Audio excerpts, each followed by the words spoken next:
Good evening, ladies and gentlemen. Welcome, and thank you for coming out this evening. My name is Douglas Crease.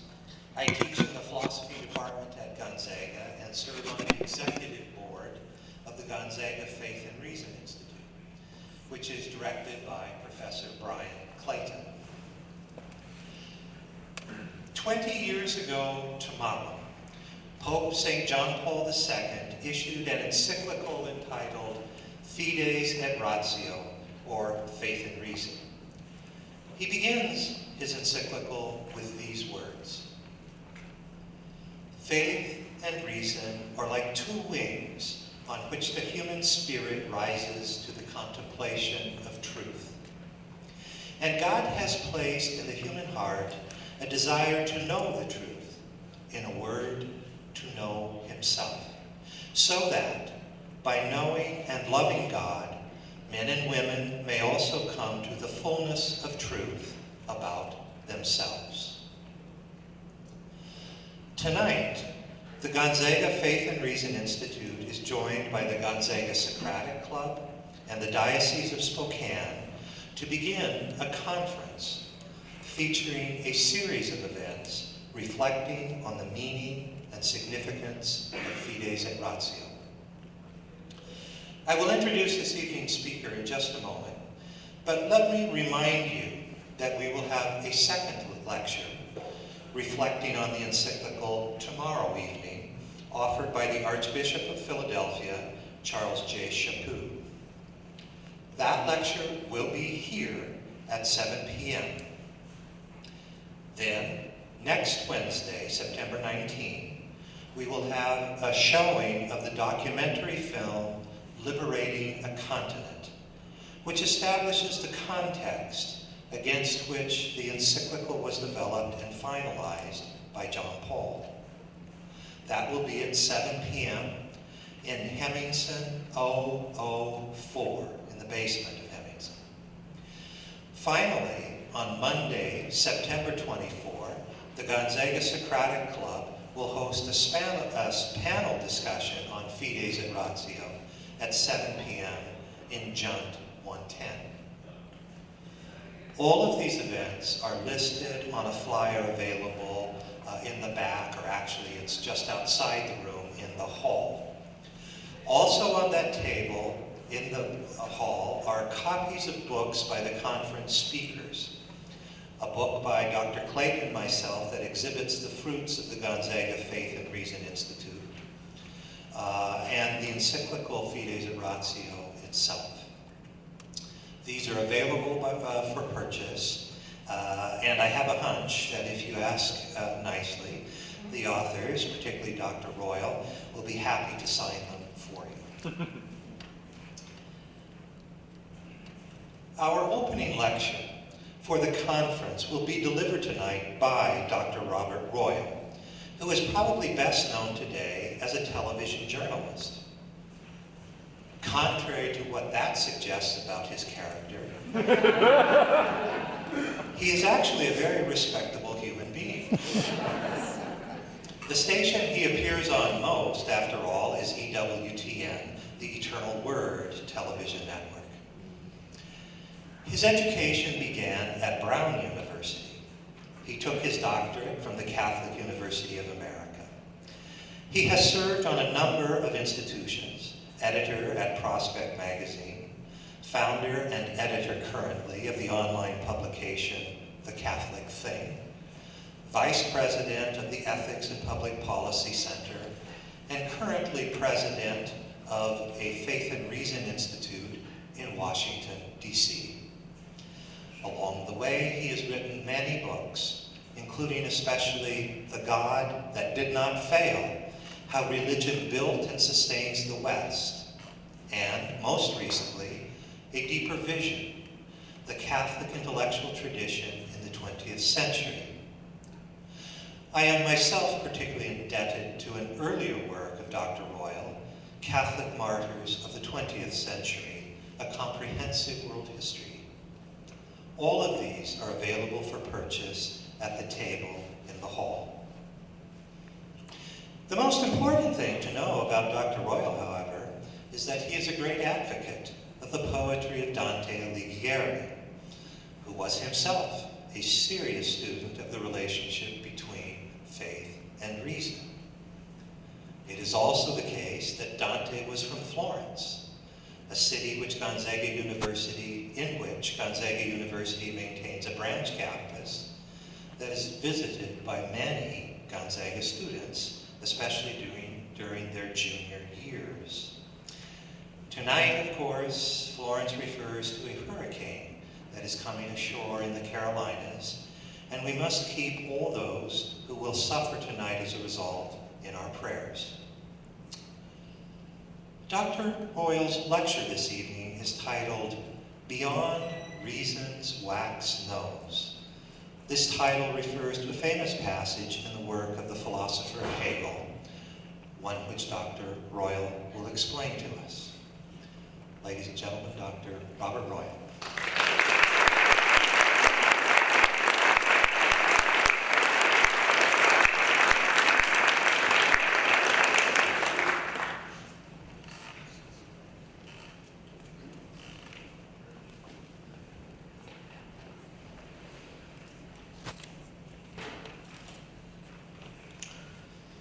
Well, thank you very much, Doug, except that I cracked about television.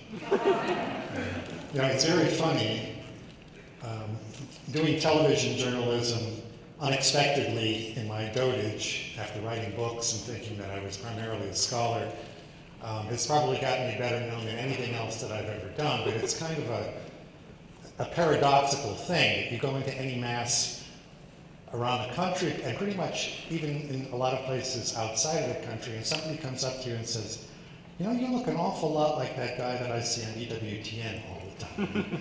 I say, yeah, that's because that is me. But I'm very happy to be here at this Faith and Reason Institute's event this evening. My Faith and Reason Institute in the other Washington, I founded also in 1999, right after this encyclical came out. And I probably had slightly less pure motives than Brian and Doug had. I calculated that in Washington, D.C., there was not an excess of either faith or reason. And that both, therefore, were growth industries and I'd never go out of business, which has proven to be the case.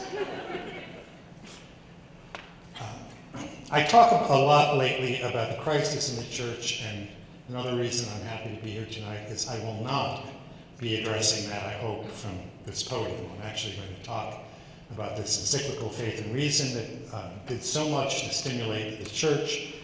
And I'll be happy if anybody does want to talk about crises and other things afterwards, I'll be happy to do that. But I'm going to try to stick fairly closely to the subject that we have in hand. So, beyond reason's wax knows. A dear friend of mine, who was a student of the great modern political philosopher Leo Strauss, once told me about a strange occurrence. He happened to be at an event, and someone asked this great German philosopher what he thought about faith and reason. And he answered in this gravelly German voice that I wish I could do adequately, but went something like this. Ah, yes, faith and reason, reason and faith. These two great mountains, they go way up. They go up into the clouds. Who can tell which of them is higher? But we can say one thing for sure about these two great mountains. Neither of them is a molehill. Now this is all the more interesting because Strauss was, I think, a non-believer, although there seems to be some doubt about that. He was obviously Jewish, and he had a kind of a complicated relationship with his Jewish background. He's also famous, by the way, for saying that modern philosophers are worse than the Emperor Nero because they neither know that they are fiddling nor that Rome is burning. He had an acute sense of the crisis in Western civilization that I think has become more obvious to those of us who are not great geniuses, even now. He died in 1973, which is to say long before the crisis got as acute as we see it, and things clearly have not gotten better. And in fact, I would say that even the old defenders of reason, people used to oppose reason to faith, even reason now has been shaken by skepticism, relativism, historicism, postmodernism, and so on. And this is also partly related to concrete historical occurrences, that prior to the remarks that I just read from Leo Strauss, the two world wars pretty much shook in Europe any idea of strong beliefs, strong ideas, strong truth. In fact, in Italy, there's a famous philosopher who's a self-described Catholic called Gianni Vattimo, who's an advocate for what he calls pensiero debole, weak thought. Now, in my experience, we don't need a philosopher to engage in weak thought. An awful lot of people, myself included, are engaging in weak thought much of the time. And particularly in DC, where I live, I think that's quite evident. We talk a lot, as you probably noticed, even in public these days, about living in a post-truth era. And that didn't begin with the election of a certain person to the presidency. That idea of the post-truth era in public discourse goes back at least to the 90s and probably even farther. Now, we're under Catholic auspices here, and specifically we're here to celebrate the 20th anniversary of that great modern encyclical, Fides et Ratio.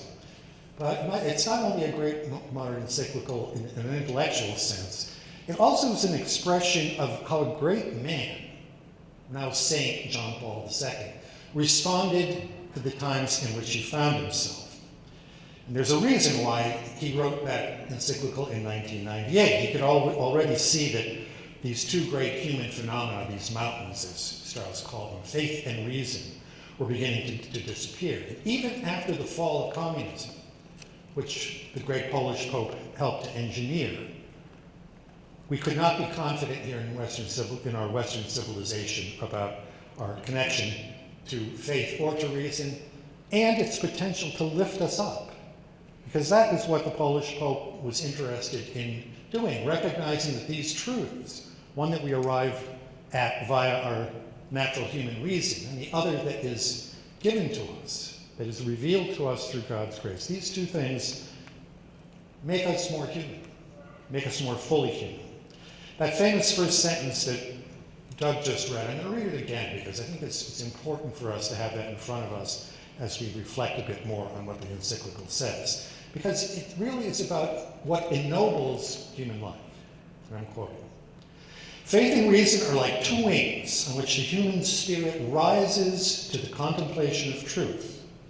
And God has placed in the human heart a desire to know the truth. In a word, to know himself, so that by knowing and loving God, men and women may also come to the fullness of truth about themselves. Now, I believe that it's because of statements like that and the greatness of soul in Karol Wojtyła that stood behind them that the Nobel Prize-winning poet Czesław Miłosz, who actually lived many years here in America, in California, he once said of John Paul II, rightly I believe, that of all modern leaders, public figures, John Paul II alone could have been one of Shakespeare's kings.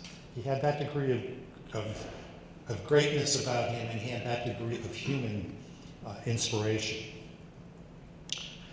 Now, we'll get to some of that in a minute, but when Doug asked me to do some sort of presentation on Fides et Ratio, we kind of went back and forth on this a bit.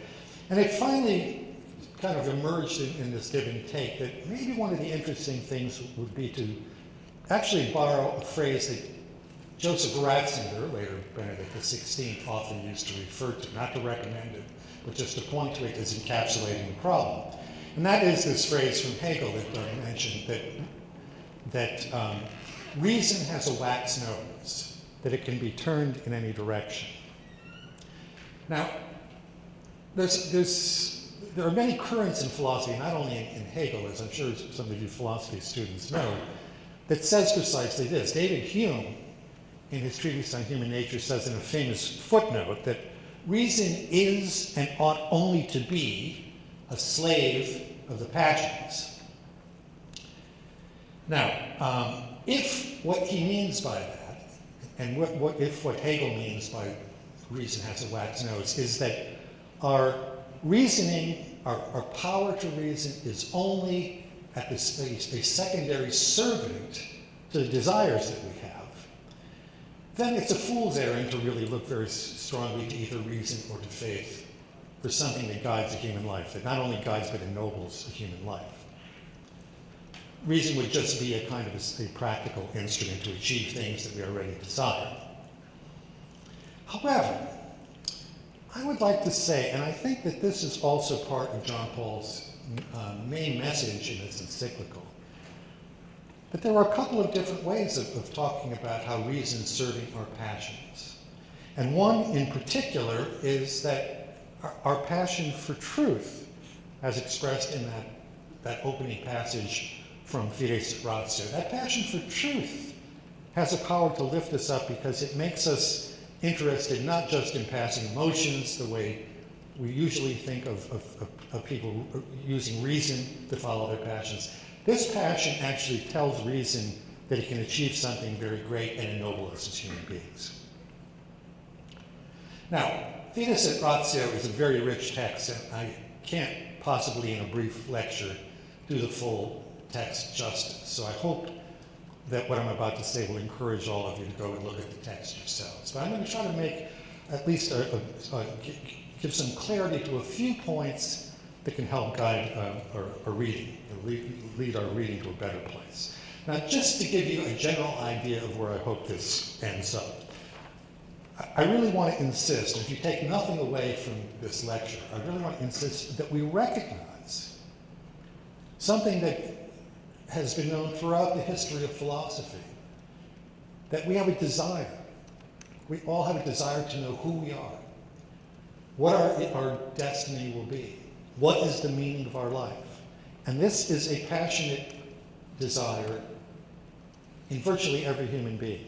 People who think that they don't have it are probably anesthetized themselves or have despaired that there's any answer to it. But a fully alive human being is going to ask those questions and hope that reason and faith, hopefully in cooperation with one another, will provide some answers.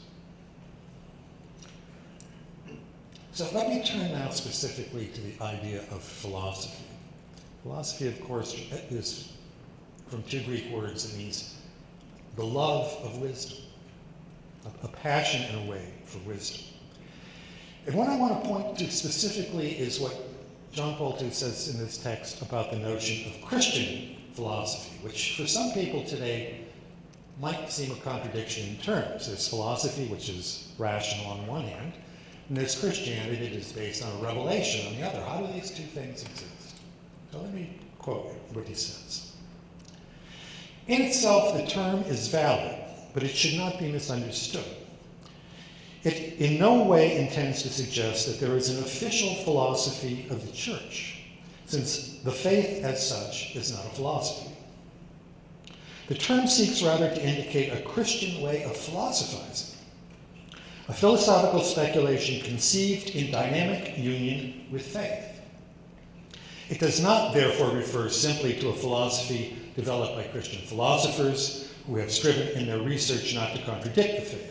The term Christian philosophy includes those important developments of philosophical thinking which would not have happened without the direct or indirect contribution of Christian faith. Notice that last phrase, that Christian faith actually calls on philosophy and has historically, it's confronted philosophy with questions that makes reason respond to things that otherwise it would not have. Now, for many people, I remember when the encyclical first came out, I myself reading this, it's a little puzzling to say that the Church does not have an official philosophy. I think most people would say that Thomism, if there is an official philosophy of the Church, Thomism certainly comes close to being that official philosophy. Thomas's understanding of so many things just seem to give the impression that those are the best accounts that we have insofar as we can understand the Christian mysteries. Reason does not, of course, fully explain Christian mysteries. A mystery is, by definition, something that cannot be resolved rationally. John Paul was not a Thomist. even though he wasn't a Thomist in the strict sense. But if you read his work, beginning from when he was a graduate student in Rome, he studied under one of the great 20th century Thomists, Reginald Garrigou-Lagrange. He was writing about the mysticism of St. John of the Cross in light of the philosophy of St. Thomas Aquinas. I regret that Ignatius Press has let this book go out of print because it's quite an interesting book to read. On the one hand, this mystical pope who actually wanted to become a Carmelite several times and was told, no, you've got to stay in the world, you've got things to do in the world. But he reads mysticism through the lens of the philosophy of Thomas Aquinas, and going back and forth between these two things, even as a young graduate student, probably close to the age of some of you in the room, it produces a very interesting thing. But even later in his life, when he becomes interested in modern philosophical currents like personalism and phenomenology, he always seems to refer back to Aquinas as either providing some corrective as something that has gone wrong in a modern philosophy, or supplementing where there seems to be a lack in some other school of thought. So he isn't a Thomist, but you see in his work that he values what St. Thomas did, and even he goes a bit further than that. He says this, that the Church has rightly proposed Thomas, and I'm quoting here, as a master of thought and a model of the way to do theology. Now that's kind of odd because he's just said there's no official philosophy, right? The second half of this phrase caught my eye when I first read the encyclical back in 1998 because I wasn't quite sure what he meant at that point, and I went back and I looked at the context, and it's very interesting to contemplate what exactly he meant.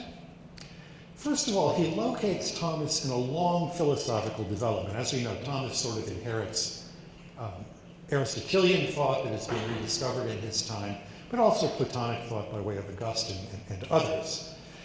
But that's not what the Pope primarily focuses on. He specifically points to what he calls dialogue, that the dialogue that Thomas entered into, not only with the ancients, but with his contemporary Jewish and Muslim thinkers. And in fact, I've often said since reading this encyclical that if you look at a work like the Summa Theologiae, if you look at a specific article of the Summa Theologiae, what does the article look like? Thomas will begin by saying, men have said, right? And he lists a whole series of opinions on a particular question. He identifies a question that he wants to solve, right? So he has a whole series of men have said so-and-so. Women didn't have much philosophy. Had much role in philosophy in those days, sorry, but you understand. And then he'll say sed contra, but on the other hand, people have said all these things which seem to contradict one another. And it's only then that he says, responde, I respond. So what he's done is, in a way, he's recapitulated the dialogue that has gone on before him with various figures who've expressed certain opinions on a given point. And it's only after he's tried to weigh what is true, what is false, what is lacking, what needs to be supplemented, that he responds himself. And I think it's precisely that John Paul means for us to look to in Christian philosophy, because he's constantly talking about the fact that truth is never static, that each truth that we come to, each gain that we're able to make toward the truth becomes a springboard for another truth. And so there's this constant dynamism that involves not only conversations with others, but moving forward. At the same time, I would point out that this dialogue it's not simply a casual conversation. It's always a matter of finding truth, that there's a dynamism towards truth. And so whatever eclecticism we begin in, or pluralism we begin in, he sees in Thomas, and I think affirms himself, that both philosophy and theology are driven towards truth. Not just casual reflection, truth. I think it's also the case, and he takes pains to emphasize this, that there's a tendency in modern times to think of things in the past as historicists. You know, they're historically time-bound. That was okay. They understood those things in those days. We have a different understanding. Of course, the implicit criticism of making that argument is, so then who are we? You know, even our own truths are only time-bound. So he explicitly looks in that and says, no, these are conversations that we can look back to, we can learn from people in the past, but truth can still be discovered in every age and can be propounded. It is not time conditioned. And so whatever skepticism we may begin with, we should not despair of reaching the truth that we all seek just because there are different voices that have spoken in the past. We achieve such clarity and completeness as we can by this message, and then, as I say, we move on further. But he puts this in even a wider system of thought.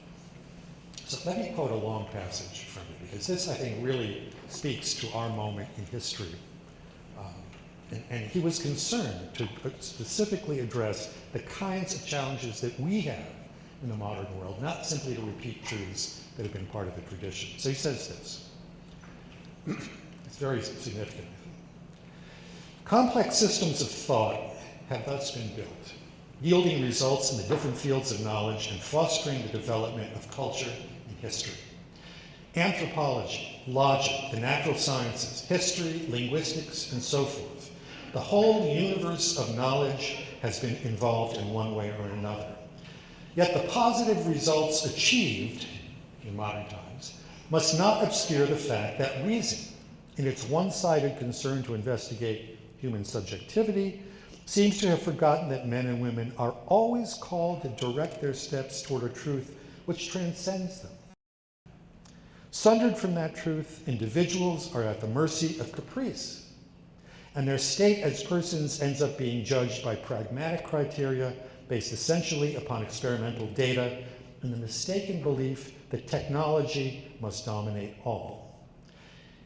And this is particularly significant. It has happened, therefore, that reason, rather than voicing the human orientation towards truth, has wilted under the weight of so much knowledge, and little by little has lost the capacity to lift its gaze to the heights, not daring to rise to the truth of being.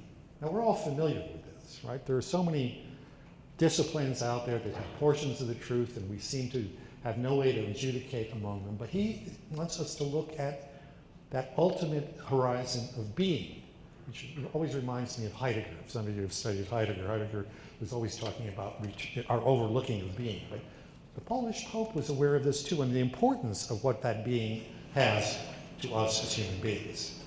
Now, it's often said, at least by some of us in Washington, that if Voltaire were to come back today, he would be shocked that a great pope at the end of the 20th century was the advocate of reason, of all people. One use of reason that John Paul II specifically encourages, that Voltaire would not have, is he says that we need a kind of reason of genuinely metaphysical range, capable, that is, of transcending empirical data in order to attain something absolute, ultimate, and foundational. Now, all sorts of modern philosophers, Kant comes quickly to mind, have denied the capacity to look to ultimate truths. But even if we can't reach them with reason, John Paul is saying, that is the ultimate goal of our passion toward truth.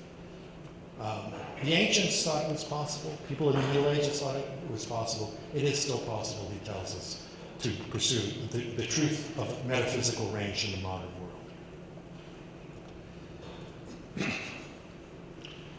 And this is a good warning for us, because I've mentioned Czesław Miłosz, the Nobel Prize-winning poet. In one of his autobiographies, he talks about how in Poland, sometimes a Catholic would, as they used to say, fall into religion and therefore was no longer interested. And what he meant by that was that there were certain types of Catholics who thought they had all the answers, and so they weren't interested in this living, dynamic approach to the truth that John Paul II is talking about. And clearly, this takes place also in our time, and it's something that we ourselves need to be cautious about.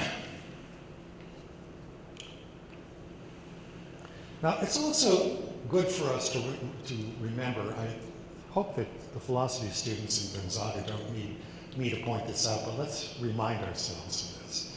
That to talk about metaphysical truths is really to talk about the use of reason that is very unfamiliar to us in the modern world. We've got positivistic truths, we've got empirical truths, we've got technological truths, etc.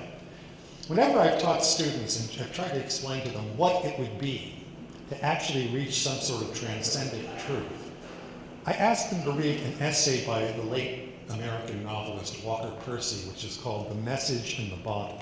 I don't know if any of you have ever read this, but it's a very funny essay about why it is that we need a piece of news. We need a piece of news, revelation, in order to reach the absolute. And the way Percy puts this together is, it's the way a novelist would, is that, suppose we imagine a man who has amnesia, who finds himself on a desert island. Doesn't know how he got there, doesn't know where he came from, but he's on a desert island, and it's a desert island that has a culture, and it has science, and it has art, and music, and a full social life. But he doesn't know where he came from. And there's nothing on the island that can tell him where he came from. Right? It's only if he receives a message in a bottle from across the seas that answers a question he's passionately asking himself that can give him an answer. There's nothing on the island that can tell him where he came from. Now, this metaphor limps a little bit because anybody who's studied metaphysics knows that when we talk about the absolute, we're not talking about another place on the earth or in the universe. What we're talking about is a different level of being. A lot of times you hear people say, well, I don't see any evidence of God in the universe. Well, of course you don't, because God is not an object in the universe the way other objects are. He's not like one of the ancient Greek gods who's part of the universe and acts like we would act in the world. He transcends, and therefore he has to send a message to us. Right? And so that message comes to us as only that answer to that passionate truth about where we came from can. It comes as a piece of news, or as we might say, it comes as the good news.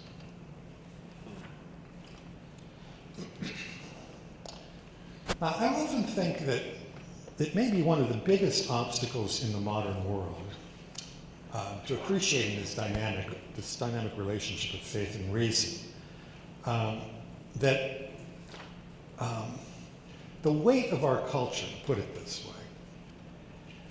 way, the weight of our culture makes us think that only scientific truths can be rational, right? That almost anything else is not really knowable at all. We have emotions, you're in love with somebody, but that isn't really a technical datum. We say we have faith in God, but of course that's not demonstrable empirically. But there's a strong difference between something that is subjective. When I know that I love someone, or I believe that someone loves me, I can only know that subjectively. Right? But there's a difference between there being a subjective truth and subjectivism, which says that that doesn't exist in the world, it only exists in my imagination or in my own mind. There's a kind of a learned ignorance, I think. We almost don't want to know that there are things that transcend the physical world in which we find ourselves. I'm going to get to that in a bit, but I find this in all sorts of different ways. St. Paul could say very confidently at the beginning of the letter to the Romans, I'm sure you're all familiar with this passage, since the creation of the world, God's invisible qualities, his eternal power and divine nature have been clearly seen, being understood from what has been made. Now, we're a lot less certain about that. Even though we have great knowledge of the world, we're unimpressed by it. We tend to just think that this is something that we can manipulate, that there's matter and energy in the world that we can manipulate, and even though we see beauties, we don't go further than that. I often hear good scientists, good American scientists in Washington, or otherwise intelligent people, say things like, if there is a God, who made the world, then we'd have to ask the next question. Well, who made God? Now, again, if you're a philosophy or a theology student, you know that this is utter nonsense, because anybody who's familiar with philosophical thought knows that even Aristotle, in fact, around 2,500 years ago, even Aristotle spoke about the uncaused cause and the unmoved mover, and philosophers and theologians have been grappling with this idea for 2,500 years. They know that the uncaused cause, the absolute being, the unmoved mover, is something other than what a scientist is going to observe in the physical world. So it's a bit naive and almost kind of laughable that these two studies of other types of being that have existed throughout our culture are almost entirely ignored, and that by some of the smartest people among us.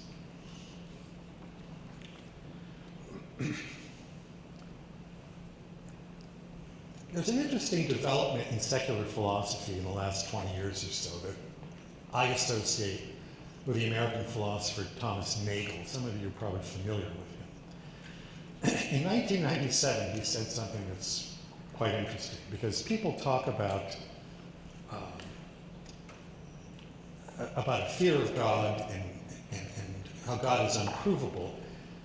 Nagel, I think, candidly confessed that he's afraid of the idea of God because, I'll just read you the passage. He says this in 1997, that he has a fear of religion.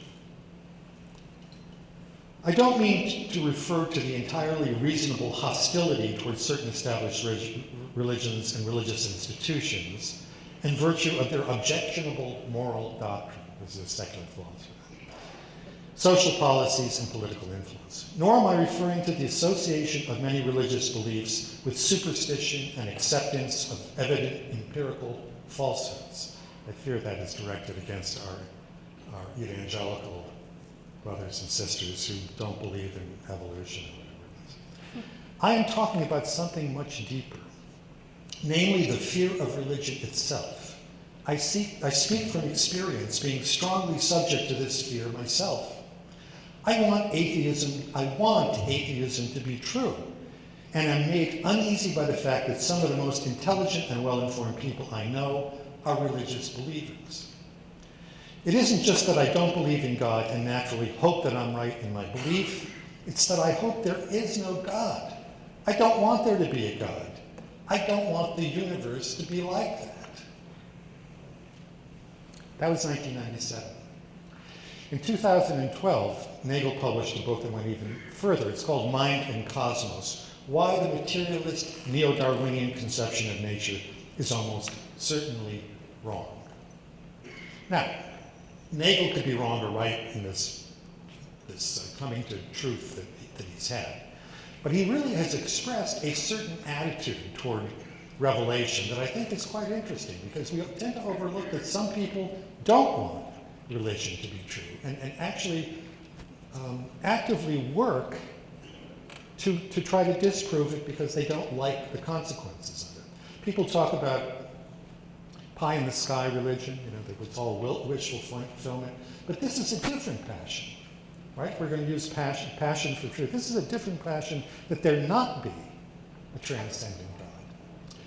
But there are certain consequences to this. And one of the reasons I think that Nagel is worried is that without God, it's difficult to account for human beings.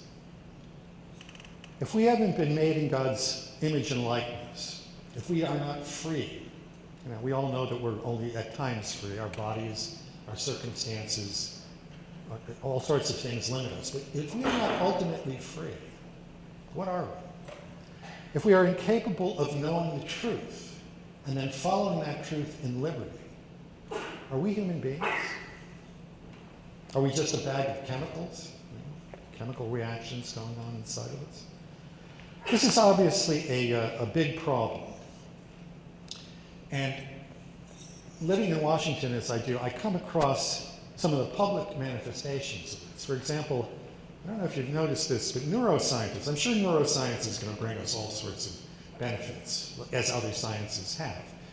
But Among neuroscientists, recently there has been a tendency to call human freedom a folk belief. That there's no scientific reason why we ought to accept this. If that's true, if we are all just determined by the world in which we live, I don't know why a neuroscientist gets up in the morning. You can sit home and have a beer, and what's going to happen is going to happen anyway. Right? It's clear that what used to be called inconvenient consequences follow from some of the positions that scientists, when they are operating outside of science and starting to talk like philosophers, fall into. I myself had a very interesting exchange. You probably aren't going to believe this, but you're going to have to trust me that this is true. I myself had a very interesting exchange a few years ago with the Harvard biologist E.O. Wilson. I don't know if anybody reads Wilson anymore, but at one time he was a very prominent biologist who was very militant about getting Darwinism accepted by evangelicals. He grew up an evangelical in Florida. We were at the Woodrow Wilson Center for Scholars. His book Consilience had just come out, and we don't have enough time to go into the argument of consilience. The consilience is an attempt to write a kind of summa. How do all the different things we know about science and the world and human beings, how do they all jump together? That's what consilience means. So he got to the end of this presentation, and I said to him, look, we're sitting in the Jefferson Room of the Woodrow Wilson Center for Scholars, and I haven't heard you say a single word about human liberty. And he looked at me and he said, Bob, don't get me wrong. He said, I'm not saying our behavior is 100% determined by our genes.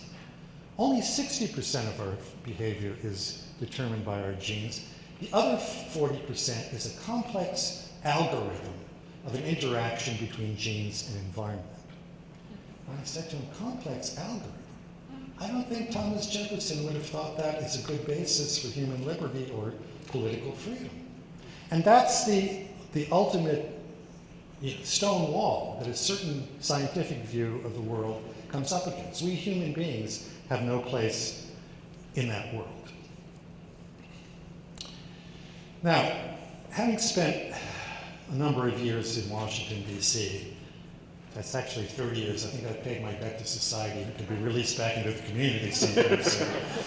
I feel obliged to talk a little bit about the way that these ideas, both the mistaken ideas and the inspiring ideas of John Paul II, the way they tend to play out in public. Because John Paul II, as I'm sure you all know, faced Nazism when he was a young man, then communism, and then what he called the culture of death in our nihilistic Western culture.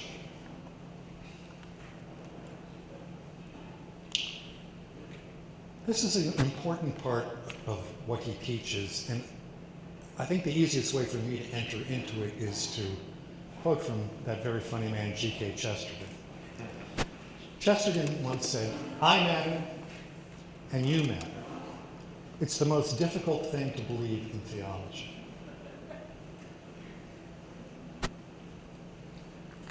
Now, in a way, this doesn't seem right?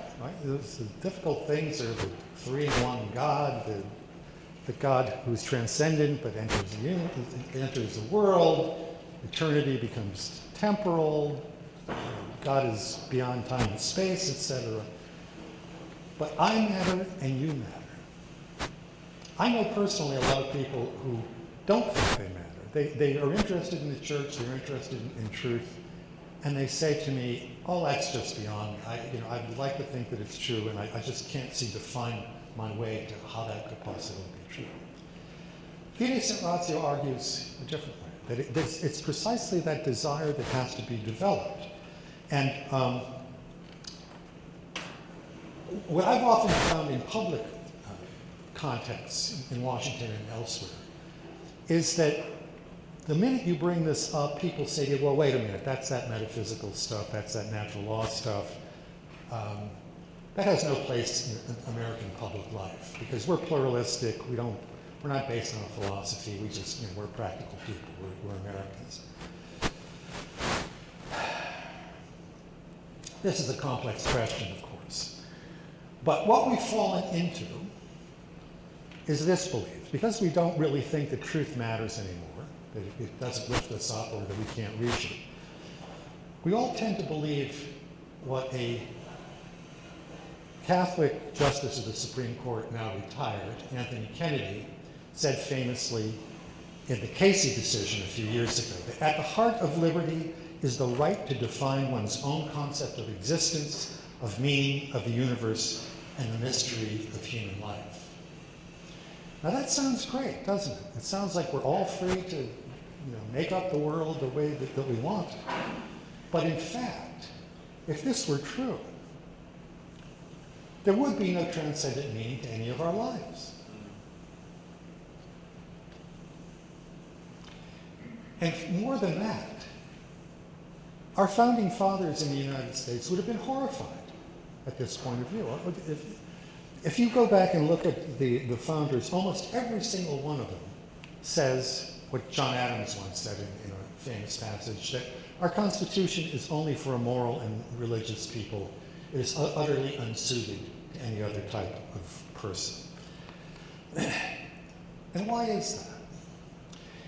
It's because we believe in freedom, but because we believe that we are all made in the image and likeness of God. I mean, one of the debates that goes on all the time in public these days is, what is the basis of our belief in human dignity? Why do we think that human beings ought to be left free to make decisions about their own lives? And when that question is put to me, this may sound simplistic, but I go back to one of the first sentences in one of our first founding documents. We hold these truths to be self-evident, that all men are created equal, that they are endowed by the Creator with certain unalienable rights, and that among these are life, liberty, and the pursuit of happiness. Now, I'm sure you all know that's from the beginning of the Declaration of Independence. But I want to call your attention to a couple things about this. Right? First of all, there's a religious claim here. Because, to repeat, if we don't have a connection to something that transcends us, that actually enables us to be free, then we fall back into that scientism, which means we are just a kind of a smart animal. And, what real dignity does a smart animal have? We may refrain from killing one another because it's kind of better to live in a society where we don't do that. But really, rationally speaking, there's no reason why we respect one another. What we are is nothing that is all that respectable. This idea of human dignity is a Jewish and a Christian truth. It is not present in every religion. The ancient gods of Greece and Rome did not believe in human dignity. Those gods were kind of odd gods in their own way. They're very jealous, they're murderous, they're adulterous. They're a different type of God. It's only in the biblical God, the Jewish and Christian God, that we have a loving Creator who made us in His own image and likeness and cares about us and exists with us in reciprocal love. And so it's that foundation that our founders recognized was religious that makes a free society possible. But then there's that second element. This idea of inalienable rights. There's a kind of a proto-natural law. This is a big debate in political philosophy. There's a kind of a primitive natural law element in the American founding. It's not adequate, and much more needs to be said about it than was actually said at the time of the founding. But our founders were keen readers of history and of philosophy. And they knew that without some underpinnings that were firm and that would give expression to what we think about not only human beings, but about human societies, we'd fall back into what other societies had done, which is tyranny. Basically, democracies in particular were tended back to fall back into popular misrule and then into tyranny. So we hold these truths. These truths matter also in public, not just in those metaphysical, theological, and philosophical ways. There's a book that I always like to refer to that came out in the 1960s. It's been republished recently by a Jesuit, John Courtney Murray. It's called We Hold These Truths. Obviously, he's quoting that passage from the Declaration of Independence. And what Murray says is that when we say we hold these truths, we're saying at least three things. First of all, that there are truths. That's already a radical, as we know, it's already a radical statement. Even in philosophy and theology departments, it's already a radical statement. But our public philosophy is that there are truths. Secondly, we can know them. Because, even agnostics may say, yeah, there may be a God out there, but, we can't get to him, and, so we live our lives the way we can. But no, there are truths, and we can know those truths. The founders thought that they were inalienable truths about human nature and about human societies. And finally, John Courtney Murray says, we Americans hold these truths. So it's not just that they exist and that we can know them.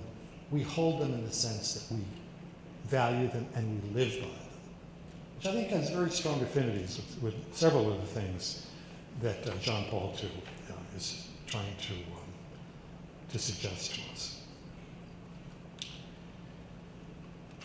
I want to conclude with a large topic that I'm not going to be able to deal with adequately, but that John Paul suggests and I think has particular relevance to our moment as Catholics and in the West more generally just now. And that the question is not only about faith and reason, it's also about trust. Now, we're painfully and obviously living through a time when trust is in short supply, whether it's in institutions like the government or obviously the church these days, trust in specific leaders, trust in age-old truths, trust in one another. Now, given the spectacular failures of responsibility and fidelity that we see all around us, again, not least in the church, it's not unreasonable to have a certain suspicion about almost anything and almost anyone. But there are several points at which JP2 recognizes and wants us to recognize, and I think he's profoundly right in this, that trust is as much a part of reason as it is of faith. And a lack of trust would be just utterly crippling to us. I mean, to take a very humble and practical example, I flew out here yesterday with a reasonable trust that the mechanics and the pilots and the flight controllers were all going to get me here safely. I may not make it back, given that Florence is stirring up the whole East Coast, but I got here, and we'll see how I do going back. So it would be very crippling in just the simplest of terms not to be able to trust people most of the time on simple matters.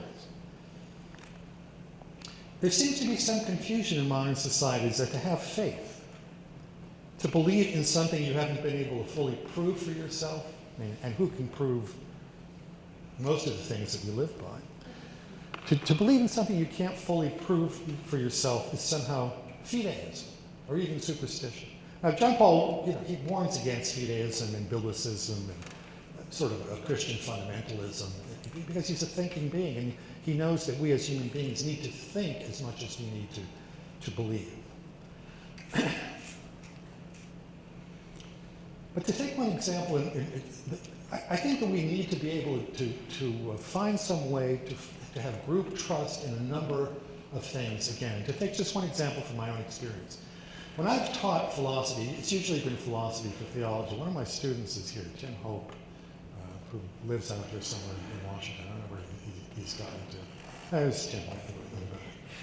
I forget whether I taught Tim philosophy for theology. One of the things I always used to say to students, philosophy professors, forgive me for saying this, I used to say to students, and these are students who, as most people are, were not philosophers. They could work up the philosophical arguments to pass the exams and to write their papers. But I knew that a year or two later they wouldn't really remember too much by way of argument. But I used to say to them, look, even if you don't remember these arguments, it's important to trust that there are arguments, and there are good arguments for the things that we've discussed and the conclusions that we've reached. And that there are lots of people around who know these arguments and can give them to you when you need them.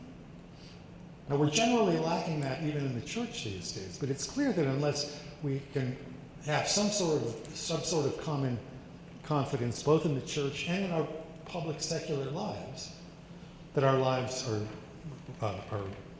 reduced as a result.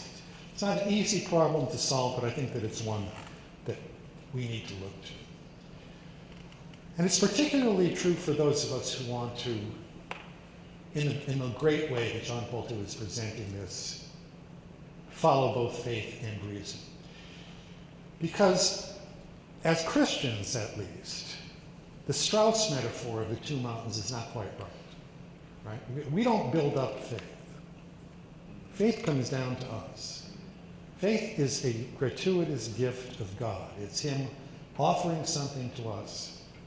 We respond to it. And we also partly use our human reason to try to understand this interpersonal reaction to this revelation that has been given to us.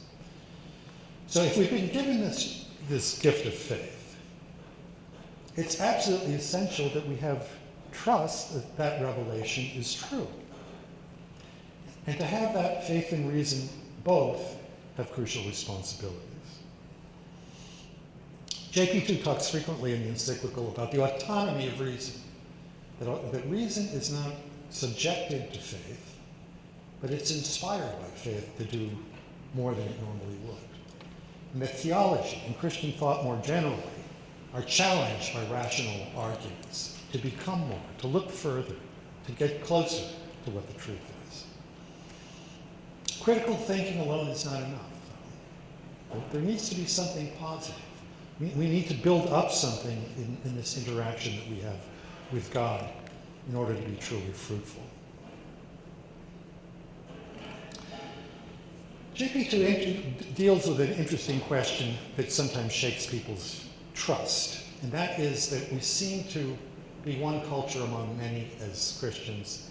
And he says that because of modern technologies, we are all more face-to-face with each other than has ever been possible in human history before. I mean, we can get on a plane here in Spokane and be in Thailand tomorrow, or Europe, or Africa. And so different cultures interact with one another in ways that were inconceivable at any time earlier.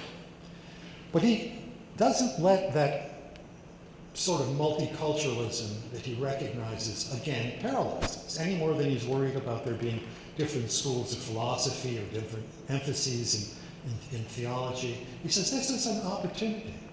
This is an opportunity to continue that same type of dialogue that St. Thomas Aquinas had with the ancients and with the Jews and the Muslims in his own time. A way for us to open up to what is available from other cultures, and a way for cultures themselves to be opened up to the truth that God puts in front of us. One of the dangers that I sometimes hear from people is that we think that our Greco-Roman philosophical, theological heritage is itself some sort of narrow culture. And I think we have to, as Christians, we have to look to the fact that God came into the world in what is often called the fullness of time. That the fact that that revelation appeared in the old Greco-Roman culture happened for a reason. God wanted that to happen at that time in history, and for the early church to interact with Aristotelianism and Platonism and Stoicism, which largely form the background of Christian thinking. That, of course, can be enriched by additions from other places. But that initial appropriation of different forms of thought is the basis for all of us, and it's something that we all need to be familiar with. Diversities of culture are great, but they get added on to the trunk of our faith. So let me close. Where does this all leave us today? The vision of Fides et Ratio is an open and inspiring vision when it's properly heard. Few, I think, these days are listening very much to such wisdom. It's my own lament in a way that the church seems to have turned away from recognizing and affirming truth, and it's tried to be a little bit more pastoral involved in social action. Both good things. But it was my main motivation for founding the Faith and Reason Institute in the other Washington that, as John Paul II quotes from Augustine, if faith does not think, it is nothing. Faith has to have robust thought to be substantial in and of itself. So faith and reason are inevitably going to come into any life that we try to live passionately in love with the truth. And it's worth, when we talk about trust, it's worth thinking about this with regards to the church. Errors and scandals notwithstanding, the church has survived the rise and fall of empires, whole civilizations, cultures, differing historical epochs, persecution, marginalization, and not least the folly of its leaders and of the late. Still, there's simply nothing like the Christian tradition on the face of the earth. And that perhaps warrants our trust also. We are probably right now entering a long period in which thought of any kind, philosophical or theological, is going to be ignored and only preserved in special enclaves, as happened after the fall of Rome. I hope I'm wrong about that, actually. But wrong or right, programs like the Faith and Reason Institute, here, my own program, and what all of us do, all of us who strive to preserve truth and advance it, wherever we are located, all of us have been given a great, a noble, and a deeply human task. Divine providence chose all of us to exist in this time and this space. And I pray that we all prove worthy of our call to the high mission, the adventure of faith and reason. Thank you.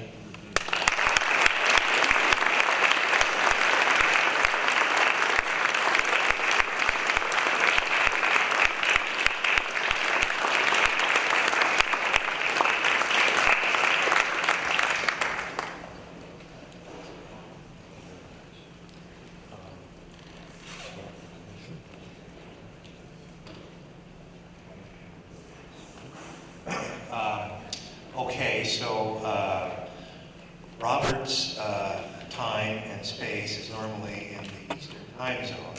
It's late for it's only 11 but o'clock. he's willing to field questions for a while at least.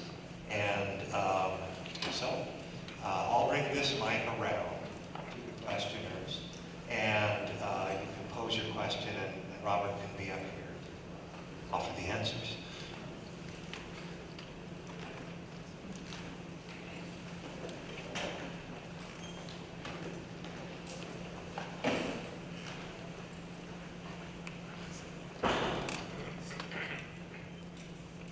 So, Dr. Royal, I have not read Faith and Reason by JP2, but I have read some of Lonergan and his arguments for the existence of God based on the reasonableness of our universe. In your study, do they intersect at all in JP's theories, ratio and Lonergan's? I don't know Lonergan very well. You know, his primary insight was insight. He has this great big thick book here, which you probably read, called Insight, in which he talks about there being different modes of insight. And I think that they're similar in that respect. That John Paul II thinks that there are all sorts of different approaches that don't necessarily have to fall down into a kind of a disassembled pluralism that has no real truthful core. But I think what they're both trying to get at is that there can be legitimate schools of thought, legitimate approaches, but truth is one, and that it can be helpful for us to get, an insight from one school of thought at a particular time, and maybe another at a different time. But Lonergan is such a big figure. I'm glad that you're studying him, because I always find him I know people who studied with him in Rome, and they all say that he would stand up at the podium and he was utterly brilliant, but no one knew what he was talking about. So, sorry. That's fine. But it's a great question. No, It's a great I question. don't understand him. Yeah. Opportunity, so.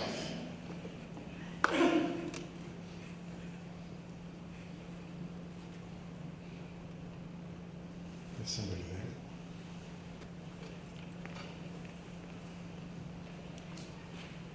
there. Hello. I was wondering if you could speak a little bit as to what you think Thomas Nagel feared so much when you said that he might fear there being a spiritual aspect.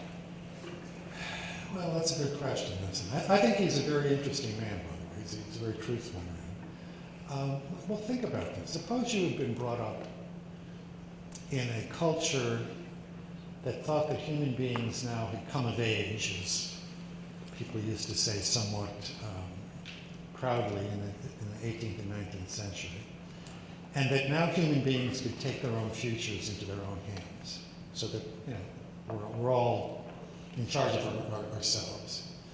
And suddenly it kind of dawns on me that, wait a minute, this doesn't seem to work so well.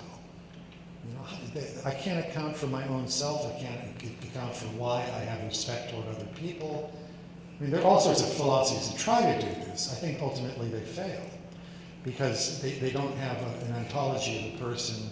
They don't have a proper human anthropology. Jean Paul II says in Gentilesum Insanus that the whole problem of the 20th century, communism, fascism, Nazism, Western nihilism, stems from the wrong vision of the human person. And I think Nagel came to a realization that he wanted to be an ethical philosopher. He wanted to be a decent human being. But the basis on which he tried to do it was not good. And it's clear that he probably wouldn't like church teaching on abortion, contraception, marriage, all sorts of other things. Let's face it, fundamentalist Christians don't help the image of Christians as people committed to both faith and reason. I'm sorry to say this, but it simply happens to be the truth. And fundamentalists can be very fine human beings. But I think Nagel realized that once you step off into this non-empirical world where human beings are this mystery, and human beings are a mystery just as much as God is a mystery. We're all a mystery to one another, and if you haven't discovered that you're a mystery to yourself yet, just wait. It'll come. But I think that's it. It's a fear. It's not simply just a fear of going to hell or having to meet certain requirements. It's like finding yourself on Pluto, and suddenly you're in a different world. Everything seemed understandable. Everything seemed to be controllable. At least that's sort of my general impression. And I say this as somebody who actually admires his candor, and that he's really kind of identified a problem now that it's not easy to solve.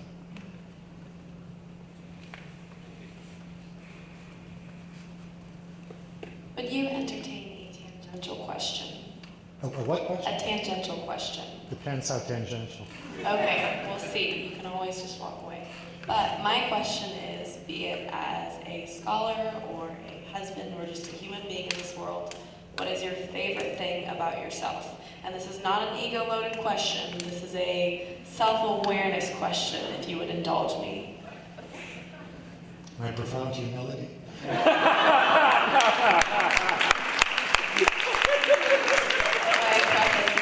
not a loaded question, and it's not bragging if someone asks, but what is your favorite thing about yourself? I think I've tried, I know I haven't always succeeded, but I've tried to tell the truth for the 30 years I've lived in Washington. Let me tell you, that's not an easy thing to do. It sounds like a joke, but it's not an easy thing to do. I kind of made a deal with God when I first started working at the Ethics and Public Policy Center. You're not supposed to make deals with God, but I did. That I would tell the truth. I mean, I was fortunate enough to be at a think tank that was congenial to my views, even my religious views, although ethics is a secular think tank, still is. And I thought that I'd been given a kind of responsibility to tell the truth. And if I stopped doing that, I should get out of the business.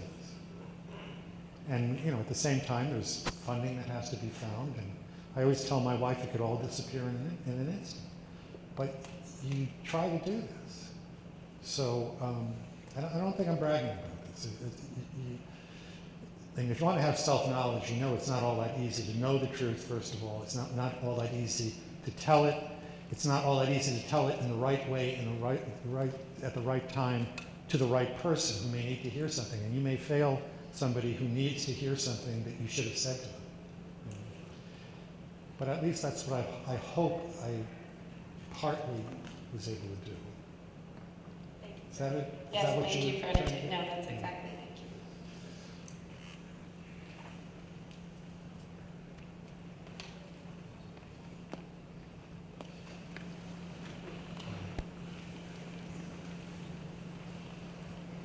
Hello, my name is Corbin.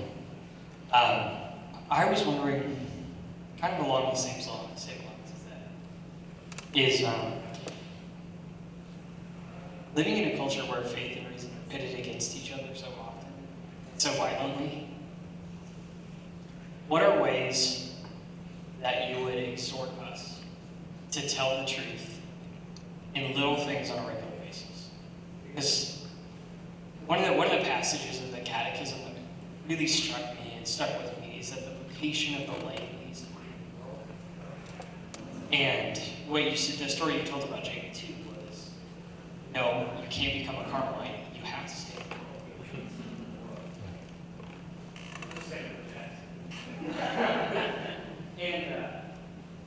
And so I think since most of the people here and most people are lay people, and we live in a cultural soup where it's so important to get this right, what are things that you would suggest in our personal relationships, our work relationships, and the little things to navigate between rationalism and debate? Yeah, I get this question a lot. Did everybody hear this? What can you do in your individual life, however small or large it might be, to speak the truth in various circumstances? It's not easy. It's obviously not easy, and I think it's very important to recognize something. Okay? There are two visions of the world that are clashing publicly right now. Two metaphysics that are clashing publicly. One of them is the traditional view. It isn't always necessarily religious, but it more or less tracks with classical Western religion and natural law thinking, that at least there is an order in the universe, whether put there by God or put there by impersonal forces, and that we human beings are happiest and do best when we recognize that order and live our lives according to it. Right? The other vision, metaphysical vision, is the one that Anthony Kennedy put out, that there is no God, or if there is a God, he's not much concerned with what we do, doesn't give us much advice about what to do, and so we can make it all up. And anybody who doesn't allow us to do that, mostly the church, is like the Taliban, or the Ku Klux Klan. Now, these two ways of thinking about things have always existed. They are clashing publicly. Maybe I'm overly sensitive to this because I live in Washington, but it's not good when two metaphysical visions clash in politics. Politics is a truth-deprived activity to begin with. And then on top of that, ultimate visions clashing in public. It's a civil war, basically. So the context, this is just a preface, the context of what you're talking about is that we never know any longer who we're talking with, right? I gave a lecture in Washington last weekend, and afterward, a woman who teaches physiology at George Mason University, which is a very good university where I live, told me that she cannot use the terms man and woman any longer in teaching biology. That she has to use the terms male and female, which can be associated with characteristics, but not with specific people. So in a world like that, it's a minefield. It's an absolute minefield. But look, God is active in the world. I believe to the core of my being that divine providence puts each of us where we are. I never in my life expected to be doing Faith and Reason in Washington, D.C. If you had asked me when I was 25 what I would be doing is, right now I would be teaching Dante. I would have done so for the last 40 years or something like that. But, you know, man proposes as God disposes. So, I don't have an easy answer for what you're saying, but the very desire you have to speak truth, you'll find a way to do that.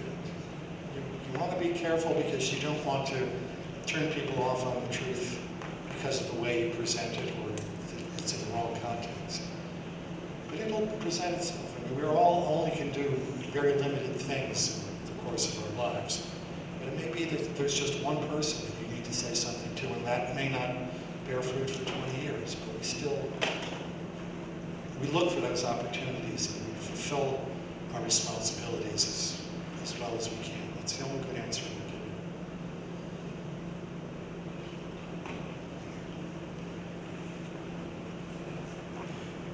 give. Okay, this is kind of related. You talked a lot about how the public discourse is kind of at an impasse. And I remember having conversations where I felt like that I could feel the culture when I was a philosophy major. I remember the person across the table from me taking as a presupposition that there wasn't anything that wasn't material, and then me starting with another one, and then we would both kind of sit there and be like, okay, so who gives evidence and how? Because we're kind of stuck.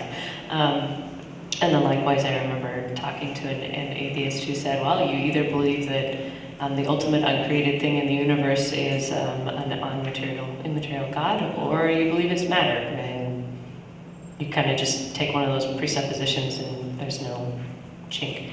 Is there a chink in the impasse in public discourse? Is there a way in to get past it, do you think? Yeah, that's an interesting question.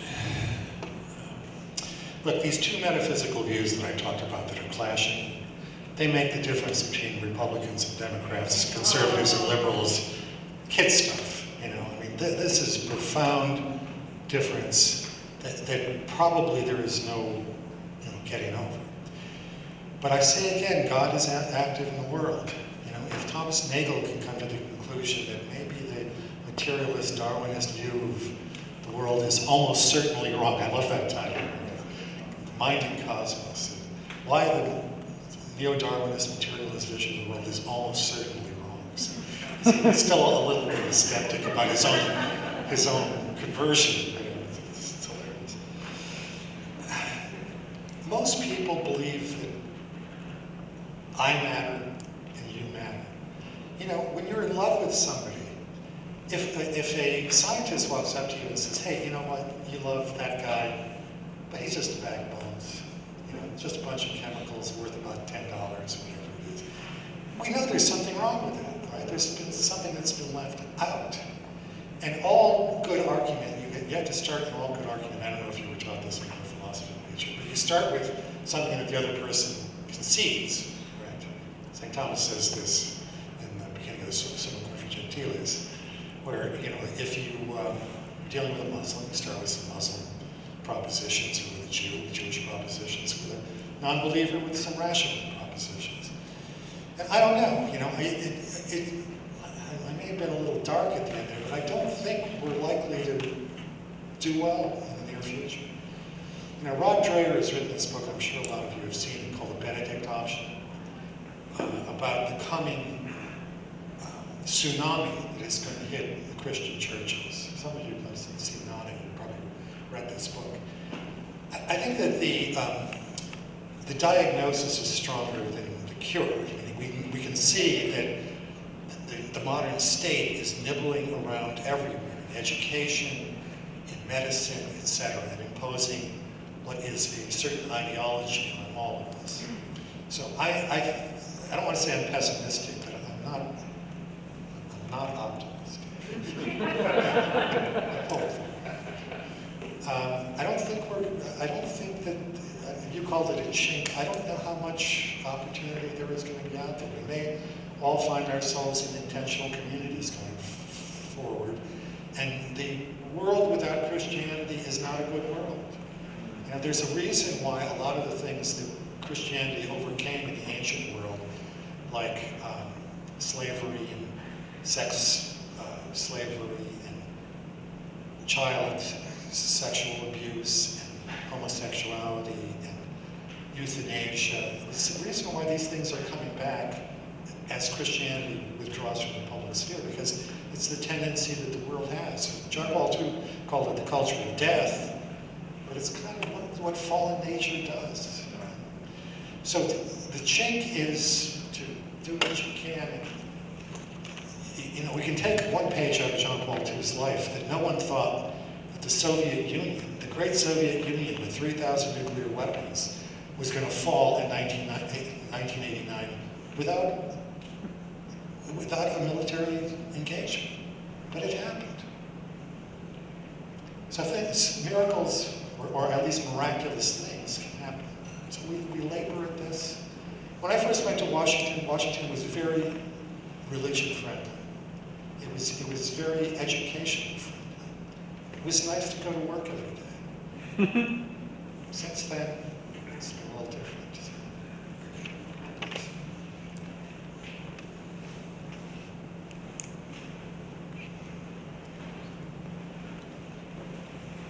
How would you define the elements of truth? The what of truth? Elements of truth in general. What is truth? What are the aspects of truth? Not your truth, not my truth, but... My friend Father James Shaw, who I think studied here at one point, he always talks about what is. So there's a range of truths, right? You know, at the simplest level, I don't know, I walked through the door tonight and there were very simple empirical truths that you could look at. And then, there are higher levels to this truth too. That, if you practice the piano, you get better at music. That is an experiential truth. And I suppose that people who study medicine are able to cure people. This is kind of getting to some other different things. But truth has a lot of different ranges, but it's some kind of correspondence to what is. Now, ultimately, at least in the old metaphysics, God as absolute truth is something different than all those other types of truth, however lofty they are. And Aristotle gets, as I said during the lecture, Aristotle, just using reason, is able to get to the unmoved mover, the uncaused cause. So the reason can go quite a bit further, and that's why I think John Paul II keeps encouraging reason to be more reasonable, to have that what he called true metaphysical reach, that it can go not only deal with practical things and scientific things, but it can actually rise up to ethical truths and then ontological truths, and then ultimately even kind of touch the absolute. Christian revelation gives us something else, and it gives us something that reason itself knows it can't entirely reach. So if there is going to be a truth out there that is at all interested in coming to us, it's going to have to come down to us. As I said, we don't build up the mountain of faith to reach ultimate reality. But there's truth and there are truths. So it's a good question. We could spend half the night. Be more specific. Doesn't truth, by its very definition, is unchanging, that does not preclude discovering of other truths following those truths? Yeah, that was the dynamic of the pursuit, the journey of truth that I talked about, where John Paul says you achieve one truth and you go on to the next. But look, truths do can go in and out of existence. I can say I'm standing on the stage now, which is true. And the minute I walk off it, it's no longer true. It's a fundamental way of thinking about practical, empirical truths. But if you want to talk about the truth, capital T truth, yes, we're saying it's always true, always has.